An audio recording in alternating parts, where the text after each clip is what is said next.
د هلمند رادیو قدرمنو اوریدونکو او د اونۍ باس خپرونې ګرانو مینوالو ستړي مه شئ. دې خپرونې ته ښه راغلاست.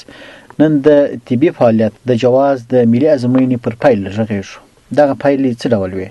څه ډول شفافیت پکې نغښتی و؟ کله چې په داسې ډول پایلو کې شفافیت نغښتی وي، په ټولنه کې به اثرات څه وي؟ د استعدادونو په لوړېدا کې به رول څه وي؟ نو پر همدې مسله د دوه تن قدرمنو مېلمنو سره بحث کوو. هر یو د طب پوهنځي استاد ډاکټر سمیع الله سراج او د زون په کچه د اگزیټ په ازموینه کې په لوړ نمرو بریالی شوی فارغ التحصیل ډاکټر اجمل اکبر سره مېلمانه دي. دواړو مېلمنو ته ښه راغلاست وایي. سلامت سي. نو ډاکټر صاحب اکبر، پیل له تاسو څخه وکړو ځکه تاسو سږ کال په دې ازموینه کې ګډون درلودی. د دغه ازموینې د څرنګوالي په اړه لږ معلومات راکړئ. سلامت اوسئ ګران همدرد صاحب، ډیره مننه کوم ستاسو د رادیو تلویزیون د دعوت څخه چې موږ راوغوښتلو او د خبرو کولو او د پروګرام کې د ګډون موقع مو راکړل. که وګورو د انیملی یا هم په لاندې ډول د اگزیټ ازموینه چې سږ کال واخیستله په عموم کې په کال کې دوه ځله د ټولو فارغ التحصیل ډاکټر صاحبان څخه که هغه د شخصي پوهنتونونو څخه او که د دولتي پوهنتونونو څخه فارغه شوي اخیستل کېږي. د دې ازموینې هدف دا دی هغه ډاکټر صاحبان چې هغوی د طب پوهنځي څخه فارغه شوي د هغوی د سوي د تثبیت دپاره اخیستل کېږي، تر څو وښیي چې آیا دغه ډاکټر صاحبانو واقعا هم په ښه ډول دغه پوهنځي پای ته رسولې ده او د افغانستان د صحت عامې وزارت یا د افغانستان د اسلامي امارت د هغوی د قوانینو له مخې آیا دی کولی شي د ډاکټر په توګه نور وظیفه مخته ویسي او که وینسي. یعنې دا په عموم کې د طبي جواز د فعالیت لپاره یا د دې لپاره چې د ډاکټر په توګه څوک په ټولنه کې دندې اجرا کړي د هغه د جواز د اخیستلو لپاره یو د سویې د تثبیت ازموینه ده. شفافیت څه ډول ارزوي؟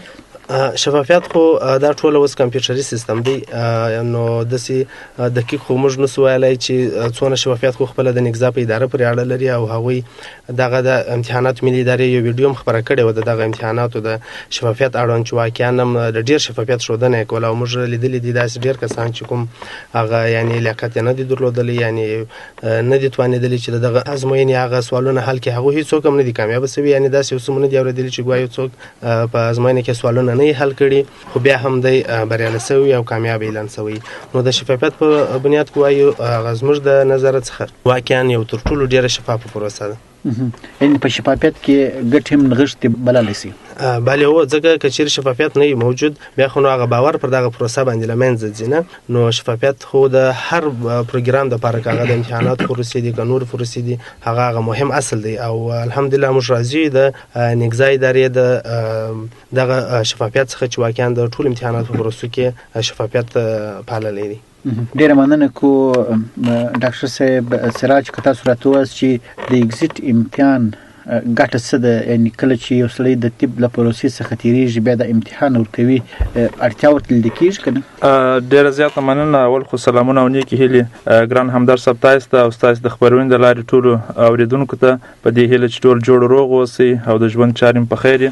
بلکل لکه څنګه چې ډاکټر صاحب اجمل یادونه وکړله، انیملي یا د فعالیت د جواز ازموینه په ملي کچه یو د ډېرو مهمو ازموینو له جملې څخه ده. د دغې ازموینې یوازینی هدف دا دی چې ټولنې ته مسلکي او باظرفیته ډاکټران وړاندې کړي تر څو چې په صحیح شکل باندې د هیوادوالو خدمت وشي او د هغوی تداوي ترسره کړي. نو دا یو اړتیا ده چې باید په عموم کې د ټول افغانستان د ډاکټرانو یو فلټر وشي او یوازې هغه ډاکټر صاحبان چې هغوی باظرفیته اوسي او کوالیفاید کسان اوسي، تکړه کسان اوسي، هغوی ټولنې ته د خدمت په شکل باندې وړاندې شي. نو په دې کې د ټولنې د خلکو ډاډ هم حاصلیږي ځکه د ټولنې خلک یوازې هغه ډاکټر صاحبان ته مراجعه کوي کوم چې دغه ازموینې پاس کړي اوسي، ځکه دوی باور په دې خلکو ډېرېږي او په عموم کې د ډاکټر او د یو مریض ترمنځ تر ټولو مهمه مسله د باور ده چې باور باید موجود ولري. نو دغه ازموینه چې یو د ډېرو مهمو ازموینو څخه شمیرل کېږي په دې اړخ کې ډېر مهمه ده چې باید هر ډاکټر صاحب دغه ازموینه پاس کړي او د هغه څخه وروسته ټولنې ته د خدمت په شکل باندې خپل کارونو ته ادامه ورکړي. داسې معلومات شته چې دا ازموینه د کومې ورځې راهیسې پیل شوې ده؟ په کوم کال پیل شوه؟ تقریبا د څو کلونو راهیسې څخه دغه ازموینې ملي ادارې یا د نګزا د لارې څخه البته د هغوی د تخنیکي مرستو په شکل باندې مخ ته ځي. د ازموینه د طبي شورا اړوند ده، خو نګزا د هغه تخنیکي چارې پر مخ وړي. د څو کلونو راهیسې څخه د ازموینه اخیستل کېږي او ګڼ شمېر ډاکټر صاحبان هر کال په کال کې 2 ځله دغه ازموینه کې اشتراک کوي او پاسي. مثلا هغه کسان چې په دې ازموینې کې بریالي شوي وي د هغو پر سویې باندې څه تاثیر کړی، اثرات یې څه دي؟ په عموم کې دا ازموینه ما مخکې وویل چې یو د ډیرو اړینو ازموینو له جملې څخه شمیرل کېږي. هغه ډاکټر صاحبان چې دغه ازموینه په کامیابۍ سره پاسي او دا ازموینه تیروي، هغوی پر ځان باندې باور ډیریږي. دغه باور د دې لامل ګرځي چې نور مطالعه وکړي او خپل په بخش کې لا زیاته نور مطالعه وکړي تر څو د هیوادوالو لپاره په صحیح شکل باندې هغه خدمت ترسره کړي. نو واقعا هم هغه کسان چې دغه ازموینه تیروي کامیابه کیږي، د هغوی دپاره نور ښه فرصتونه برابریږي په کاري محیط کې، د وظیفو په پیدا کولو کې، ترڅنګ دغه رقم خپل په بخش کې د لا مطالعه دپاره دوی ته زمینه مساعدېږي نور مطالعه وکړي. او هغه کسان چې پاته کیږي طبعا هغوی لږ مایوسه کیږي، خو بیا هم مهمه خبره دا ده چې باید مایوسي ونسي او نور مطالعه وکړي تر څو دغه ازموینه په صحیح شکل باندې پاس کړي.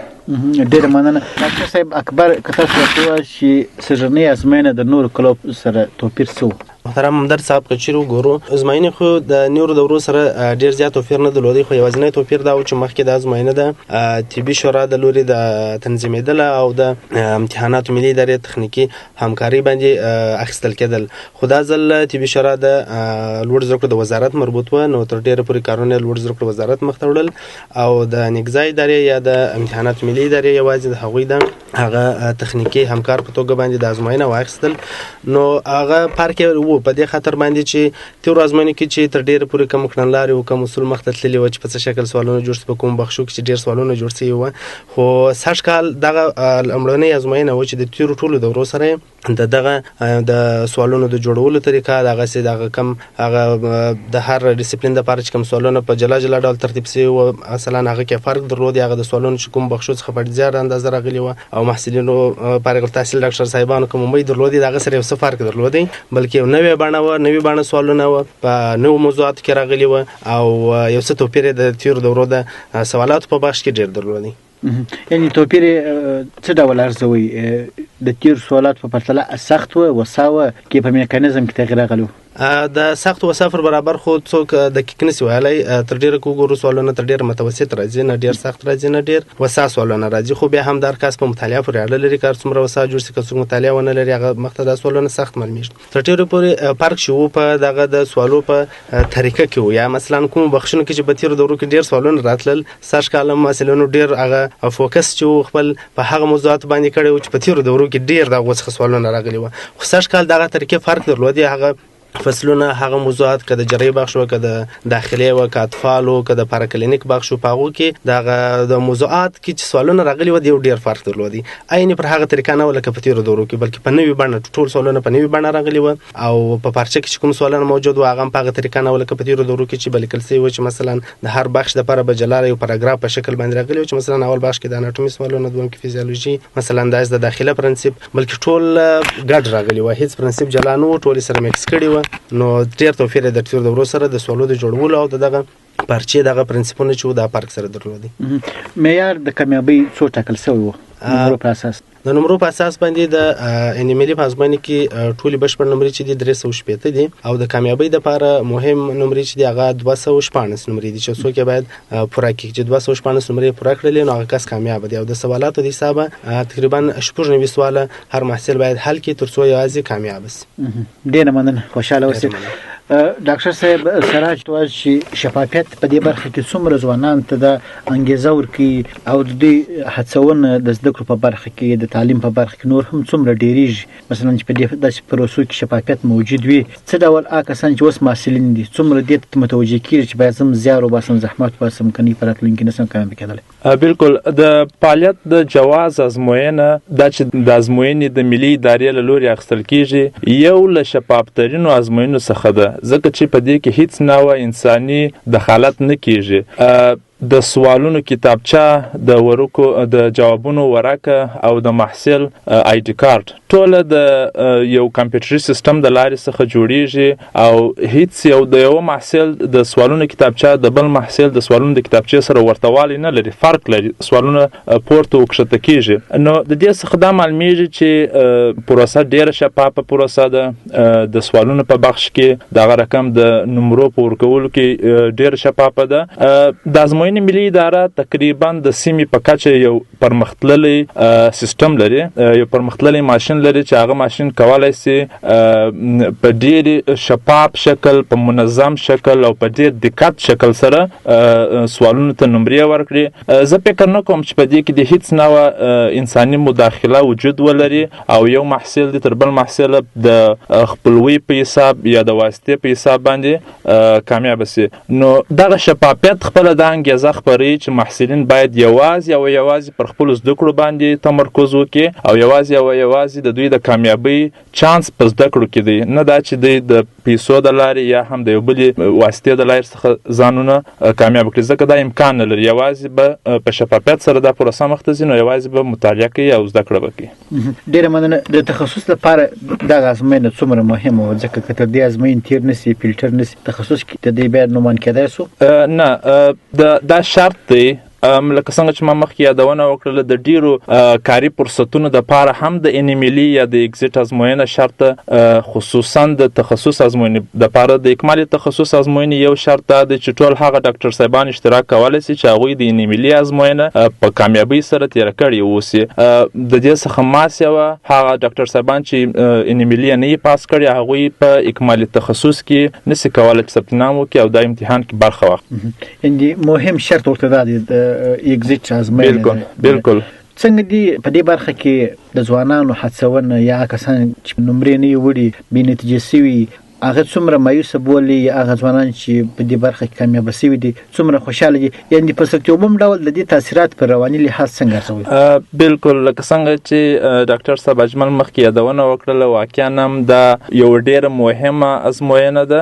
هغه کسانو چې دغه ازموینه تېره کړې اوس یا هغوی پر ځان ډیر باور لري او چا په اصطلاح ډیر خوشحالي او کولی شي لا نور زده کړو ته ادامه ورکړي او کولی شي په مختلفو نورو ازموینو کې برخه واخلي. خو متاسفانه هغه کسان چې بې نتیجې سوي دي او هغوی مثبته نتیجه نه وي اخیستې، واقعا هم د دوی پر رواني حالت باندې بد تاثیر لري او دا د دوی دپاره د شاتګ یو چانس برابروي. خو زه هیلهمند یم چې دغه کسان چې بې نتیجې پاته کېږي باید دا درک کړي چې یوازې زده کړه کولی شي چې دوی تر کامیابۍ تر کچې ورسوي او باید د مایوسۍ پر ځای دوی نوره مطالعه وکړي، وکولی شي چې د انیملي ازموینه پاس کړي او وکولی شي چې په نورو لوړو ازموینو کې اشتراک وکړي. نو واقعا هم په دغه ازموینه کې هغه کسان، هغه ډاکټر صاحبان چې بې نتیجې سوي دي ډیره مایوسي لري. خو هیله او تمه دا ده د دې ټولنې ده چې دغه ډاکټر صاحبان چې 7 کاله زحمت یې ایستلی دی، پوهنتون یې ویلی دی، نو د دوی څخه دا تمه پیدا کېږي چې باید دوی وکولی شي دغه ازموینه پاس کړي. ځکه انیملي ازموینه یو له هغو ازموینو څخه ده چې هر هغه ډاکټر صاحب چې په 7 کاله طب برخه کې کار کړی اوس، زده کړې کړي، باید دا ازموینه پاس کړي. یعنی دا یو مهمه مسله ده، ځکه د دې ازموینې نه پاس کېدل یا په دې ازموینې کې نه بریالي کېدل دا معنا لري چې دوی تیر 7 کاله په صحیح شکل باندې زده کړه نه ده کړې. نو اړتیا دا ده چې دوی باید زده کړه وکړي. ډیره مننه کو ډاکټر صاحب. ډاکټر صاحب اکبر که تاسو درته وایاست چې امادګي یا چمتووالی د اگزیټ لپاره څومره مهم دي، څومره کولی شي چې د کامیابۍ خواته ودرومي؟ ډیره مننه محترم همدرد صاحب، ډیر مهم ټکي ته مو اشاره وکړه، خصوصا دغه موضوع چې د زموږ د هلمند او په عموم کې د جنوب زون دپاره ډیره مهمه موضوع ده. په دې خاطر باندې چې د پوهنتون دوره کې خو په عموم کې یو د لکچر دوره ده چې هر شی په هر مضمون او هر موضوع هغه د نصاب مطابق تدریس کیږي او استادان مثلا پر یو موضوع باندې په ساعتونو بحث ورسره کوي. هغه وکاله جلا یو قسم دوره ده، جلا تدریس ته ورکول کیږي. خو کله چې بیا څوک په داسې یو قسم امتحان کې اشتراک کوي چې هغه د تیر 7 کالو ټول هغه استعداد تر پوښتنې لاندې راولي او د یو سویې د تثبیت لپاره اخیستل کېږي، نو بیا مهمه دا ده چې دلته بیا په داسې شکل آمادګي ونیول شي چې تر دغه امتحان څوک وځي. یعنی هر څه دپاره ستا باید د سوال جواب زده وي، نه داسې نه چې مثلا زه په پوهنتون کې ناست یم، لکچر راکول سوی دی، فقط دغه موضوع په اړه څه معلومات لرم، خلاص نه دلته به ته کوشش کوي چې دغه سوالونو په وړاندې جواب پیدا کړي. یعنی دغه آمادګي او د پوهنتون د امتحاناتو آمادګي ډیر بې نهایت فرق سره لري. نو د دې لپاره زما خپل د ورور په شکل یا د همسلک په شکل یو مشوره به مې دا خپل دغه همسلک ډاکټر صاحبان ته چې غواړي پاینده کې د انیملي په ازموینه کې اشتراک وکړي او یا دا چې اوس په مثلا سټاج په دوره کې دي وخت لري ترڅو کافي اندازه وخت د ځان سره لري ترڅو امتحان ته آمادګي ونیسي. هغه کسان چې پاتې شوي دي اوس دوی خو مجبور دي چې دوباره به امتحان ورکړي، درېیم وار څلورم وار تر پنځم وار دوی هر څومره چانس لري چې اشتراک وکړي. خو دا اهم مهم دي لکه ډاکټر صاحب چې یادونه وکړه چې بېله د انیملي امتحان کې د بریالیتوب څخه که بریالي وسي په هیڅ شکل ډاکټر په حیث باندې وظیفه مخته نشي وړلای، ډاکټر په حیث کار نشي کولی، نه هم نور پرمختګ کولی. د ډاکټرینه تثبیت شوی او ځکه د فعالیت د جواز فعالیت نه لري، نه نو چې لایسنس یا جواز فعالیت ونه لري هغه کار نشي کولی. هم د قانون په وړاندې مسؤل دی، هم د خدای په وړاندې مسؤل دی.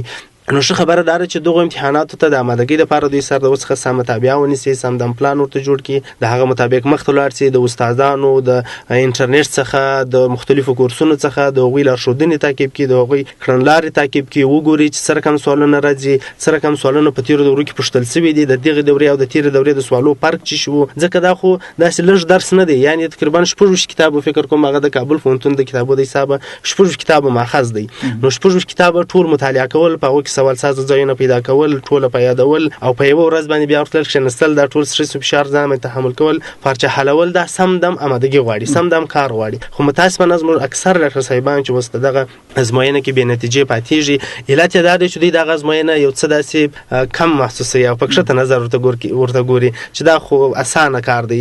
مګر بیا چې کله موږ پایله ته وګورو هغه په 100% کې یا 10% یا 15%، نو زور 100% چې کامیابه شوي، چې دا واقعا یو ډېر د تعجب وړ خبره ده چې ولې په دومره ډېرو ډاکټر صاحبانو کې یوازې 10 یا 15% یا 60% ډاکټر صاحبان بریالي کېږي. نو علت دا دی چې دوی دغه ازموینې ته څه په کم نظر ګوري. نو زما غوښتنه دا ده چې دغه ډاکټر صاحبان په کافي اندازه وخت مطالعې ته ورکړي، دغه کتابونه یې ټوله مطالعه کړي، د مطالعې تر څنګ د مختلفو استادانو که هغه د کابل پوهنتون استادانو چې مثلا که د په هلمند کې کوم استادان چې موږ په لاسرسي کې لرو، د هغوی څخه همکاري وغواړي، د هغوی لارښودنې تعقیب کړي او دغه کتابونه چې دوی مطالعه کوي په داسې شکل یې مطالعه کړي تر څو ځان ته سوال ساز ځایونه پیدا کړي چې دغه ځای ته سوال راتللی شي، دغه ځای څخه سوال راتللی شي. دغه موضوع ډیره مهمه ده، دغه بخش ډیر مهم دی، باید ښه مطالعه کوم، ښه سر په خلاص کوم او د ځان لپاره دا ټوله پروسه، دا ټوله مطالعه چې دی دغه 4 یا 5 میاشتې آمادګي یا 6 میاشتې آمادګي تر امتحان پورې نیسي، داسې د یو سوال جواب په بڼه مخته ویسي تر څو دی کله بیا په امتحان کې کښېني هغه د سوال جواب ورسره موجود ووسي. مثلا که چیرې زه خپل شخصي تجربه شریکه کوم چې ما په څه شکل باندې آمادګي ونیوله دغه امتحان ته، که غواړي دوی هم استفاده ځینې وکړي، نو دغه د کابل پوهنتون کتابونه دا چې ټوله ماخذ په دري ژبه باندې دی، نه په دې خاطر چې د کابل پوهنتون کتابونه اکثره په دري ژبه لیکل شوي دي او ماخذ هم د کابل پوهنتون کتابونه دي. نو اول سر چې ما آمادګي شروع کړه په هغه وخت کې د کابل پوهنتون دغه دري کتابونو ژباړه نه وه موجوده، نو ما خپله هغه د کابل پوهنتون دري کتابونه ټول مطالعه کړل، د الف تر یا پورې مې ټول مطالعه کړل لومړی ځل کې، چې هغه تر ټولو اوږده دوره یې دغه ده چې ته دا ټول موضوعات سر تر پایه یو ځل بیا مطالعه کوې. شاید دا چا څخه 3 میاشتې لا 4 میاشتې وخت ونیسي چې په بشپړ ډول ته د 16 کتاب ټول موضوعات مطالعه کوي، د هغه څخه بیا ټول سوال ساز ځایونه، مهم نکات، هغه څه چې مثلا موږ په پوهنتون کې ویلي وو خو اوس د راوتلو څخه وروسته ځینې ځایونه هېر شوي دي، ځینې نکات د دماغه وتلي دي، هغه بیرته د ځان لپاره مې ټول نوټ کړل دغه 3 یا 4 میاشتې په موده کې. وروسته 2 میاشتې پاتې شولې، د هغه وخت کې بیا تاسو کولی شئ مثلا د لومړۍ میاشت کې دغه کتابونه چې مثلا تاسو یو ځل مطالعه کړل، دغه څومره خپل مهم نکات واخیستل، دغه کتابچه یو ځل بیا د ځان سره تکرار کړئ چې تاسو کوم ځان لپاره نوټ اخیست، کوم وخت درلودی خو دوم ځل دا ټول کتابونه بیا مطالعه کوي ډېره، ځکه دوم ځل مطالعه بیا ډېر چټک صورت نیسي تر هغه اول ځل. که وخت نو یوازې دغه نوټ بیا تاسو سره ډېره مرسته کوي چې کله امتحان ته 1 میاشت پاتې یا ګر سره 15 ورځې پاتې یا 1 نیمه میاشت پاتې، تاسو دغه نوټ څخه استفاده وکړئ، دغه نوټ خپل ځان ته تاسو په یاد کړئ، دا واقعا تاسو سره مرسته کوي تر څو ځان وباسي تر امتحان. یعنی اخر 15 ورځې د امتحان چې راځي یا 10 ورځې د امتحان چې راځي، دغه نوټ چې تاسو کله په یادوي د لومړي ځل لپاره شاید 15 ورځې 6 ورځې بیا دغه نوټ چې تاسو مرور کوئ تاسو څه وخت ونیسي. اما کله چې بیا دریم ځل مرور کوئ 10 ورځې امتحان ته پاتېږي، تاسو باور وکړئ چې بيخي یعنی دا ورځ راغله چې د داخله او جراحي پرنسپ ټوله په یو ورځ ما مرور کړي، نه یعنی خبره دا و چې 2-3 ځله کتل څه و چې کله هلته لږ ورځې پاتېږي دغه مرور دومره تیز کېږي، ځکه ستا هلته په اول سر کې 50% په یاد دي، کله چې ته 2 وارې مرور کوې 80% دي دماغ ته لوېږي، 3 وار چې مرور کوې 80%، 4 وار چې په راځي 60% شی پاتې، هغه داسې وخت چې دغه ټول نوټ چې تا په 4 میاشتې راایستلي چې په 2 ورځې مرور کار یې خلاص شي، یعنې امتحان ته بشپړ اماده واوسې. نو خبره دا ده چې پر ځان باندې یو څه فشار راولي، یو څه زغم او تحمل پیدا کړي. په لومړي سر کې دغه ټول موضوعات پس ښه صحیح او دقیق ډول مطالعه کړي، د موضوع په مفهوم باندې خپل سر خلاص کړي او دغه څخه مهم نکات ځان دپاره نوټ کړي. وروسته د امتحان چې کله کوم لږ اندازه وخت پاتېږي بیا دغه نوټونه دوی کولی شي په 10 ورځو 15 ورځو اخر کې حتی په 15 ورځې ټول نوټ ځان ته مرور کړي او په امتحان کې ځان کامیاب کړي. او یو بل خوشخبری خو د اوس فعلا ډاکټر صاحبان دپاره دا ده چې هغه کابل پوهنتون کتابونه چې مخکې په دري ژبه وه اوس ټول پښتو ژبې ته ترجمه شوي دي. ډاکټر صاحبان ته معلومیږي په بازار کې موجود دي، عین هغه مواد راخیستې پښتو ژبې ته ترجمه کړي ورته لیکلي دي. تر څو هغه ډاکټر صاحبان چې هغه په دري ژبه کې مشکل لري نشي کولی دغه څخه اخذ وکړي د هماغه پښتو کتابو څخه مطالعه کولی شي. او بل مهم خبره دا ده چې موږ په دې ځون کې د آمادګیو ځینې کورسونه نه لرو، داسې آمادګیو ښوونیز مرکزونه نه لرو چې هغه دغه ډاکټر صاحبانو سره مرسته وکړي. صحیح دغه اول او دوم درېم نمبرګانه تکړه ډاکټر صاحبان چې په اول سر کې د پوزیشنونو کې قرار لري هغه خپل کولی شي آمادګي ونیسي. اما ځینې کسان خو څه لارښودنې ته ضرورت لري، نو که څوک مثلا یو موضوع زه که د ځان سره کور ته مطالعه کوم سر په خلاصوم شاید زما څخه 1 ساعت وخت ونیسي، 2 ساعته یوه موضوع. اما که چېرې یو څه لږ لارښودنه راته کړې یو لږ یې لارو طریقه راښودلې هغه موضوع به زه په 15 دقیقې په کور کې د ځان سره مرور کړم نه. نو کوښښ باید وکړي چې د یو چا لارښوونه د چا مثلا دغه ډایرکشن او ګایډنس ډېر مهم دی د زده کړې دپاره. د استادانو لکچرونه هغوی د ځان سره تعقیب کړي، مشوره یې واخلي او د هغو په قدمو قدم کښېږدي تر څو ځان د بریالیتوب کچې ته ورسوي. که چېرې دا کار ونه کړي سم پر ځان باندې فشار نه ولي، سم دم درس ونه وایي، سم ورته کښېنني، تاسې باور وکړئ په 3 په 4 په 5 پله هم نشي کولی چې ځان یعنې اساسي زده کړه پکې مهم شرط دی. اساسي زده کړه په هر موضوع په مفهوم سر خلاصول دا شرط دی. په نیمګړې آمادګۍ باندې او یا دغسې بیا هدف ورتلل چې د هیڅ امکان نه لري چې څوک دې پکښې کې ووځي. حتما به پوره آمادګي نشي دغسې په څو برخو باندې بېویشي، په صحیح ډول به ټول موضوعات مطالعه کړي تر څو ځان په هغه کښې بریالي کړي. ډېره مننه کوم. ډاکټر صاحب سراج طبابت د اجتماعي علومو سره توپیر دا دی چې ازموینې او پړاوونه ډېر په مخ کې راځي. مثلا د اګزیټ امتحان دی، وروسته تخصص دی، د تخصص امتحان وروسته بیا مونوګراف دی پاکول دي. د دې لپاره اساسي زده کړه ډېره مهمه ده او مهم شرط دی. لکه څنګه چې ډاکټر صاحب اکبر اشاره ورته وکړه ډېر ښه خبرې وکړې. زموږ د اکثره زده کړیالانو د اکثره محصلینو د ناکامۍ علت څه شی بولي؟ نه مطالعه او که اساسي نه زده کړه. بالکل لکه څنګه چې ډاکټر صاحب اجمل یادونه وکړه، واقعا هم د اوسنیو محصلینو اساسي مشکل د دوی اساس نه جوړېدل دی. په طب کې په طبابت کې بیسیک جوړېدل یا اساس جوړېدل یو ډېر مهم شی دی. ډاکټر صاحب ته معلومیږي موږ تقریبا اول 2 سیمسټره پارا کلینیک بخش لرو، د 2 سیمسټر څخه بیا تر 12 سیمسټر وروسته هغه کلینیک بخش دی. پارا کلینیک د کلینیک د ملا تیر بللی سو دا یو اساس دی. د اوسنیو اکثریتو ډاکټر صاحبانو اساسي مشکل دا دی چې د دوی اساس نه دی جوړ، دوی په صحیح شکل په میکانیزمو نه دی پوه. په طبابت کې دا مهمه ده چې موږ باید د هرې پروسې په میکانیزم سر خلاص کړو، ځکه موږ که من حیث د یو ډاکټر غواړو د یو مریض علاج وکړو موږ په دغه پروسه کې دخالت کوو. که یو پاتولوژیکه پروسه روانه وي موږ غواړو چې هغه دخالت پکښې وکړو او مریض د پاتولوژي څخه و نارمل حالت ته راولو. نو دا ټول هغه څه دي چې په میکانیزم پوهېدل مهم دي، په اساس پوهېدل مهم دي. د اوسنیو ډاکټر صاحبانو اساسي مشکل همدغه د اساس نه جوړېدل دي، د دوی اساس نه جوړ. زما مشوره دا د ټولو ډاکټر صاحبانو ته چې دوی باید تر ټولو د مخه انګلیسي ژبې ته ارزښت ورکړي. انګلیسي د طبابت ژبه ده. اوسني نړیوال معتبر ریفرنسونه ټوله په انګلیسي ژبه دي. یو ډاکټر صاحب که غواړي چې په صحیح شکل باندې طبابت زده کړي او په صحیح شکل د طبابت څخه خوند واخلي اړینه ده چې باید نړیوال ریفرنسونه وګوري او ټول نړیوال ریفرنسونه په انګلیسي جوړ دي، په انګلیسي لیکل شوي دي.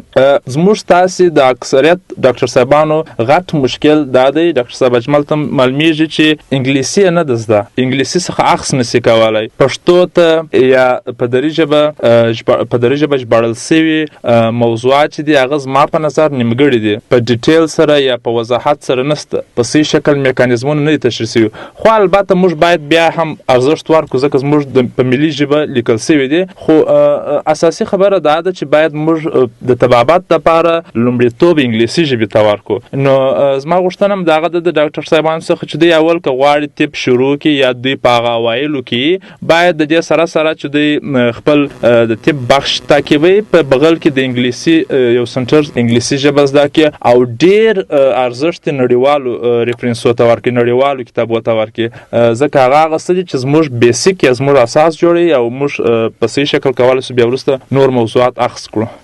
ډېره مننه کوم ډاکټر صاحب. دا چې د خپرونې وروستۍ شېبې دي، نو یو مسله بله دا ده چې ډېری زموږ ځوانان یو ډول بل ډول بهانې کوي کله چې په ازموینه کې بې پایلې سي، بې نتیجې سي. د دې پر ځای چې دوی مخکې موږ تاسو پر دې باندې بحث وکړي او دې خبرې ته اشاره وکړه ډاکټر صاحبانو چې باید دوی مطالعه وکړي، دوی یو ډول بل ډول بهانې کوي. نو دوی لپاره اساسي حل لاره څه ده چې مثلا عددي بهانې ورکړي؟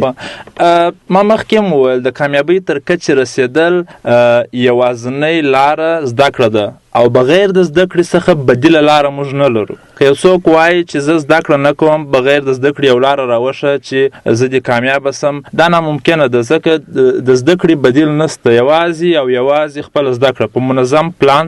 مخکې ډاکټر صاحب اجمل د دې بل پلان په اړه یادونه وکړه، زه وایم چې دغه پلان تعقیب کړي، یوازې خپل ټوله فوکس یا تمرکز پر زده کړه باندې وکړي.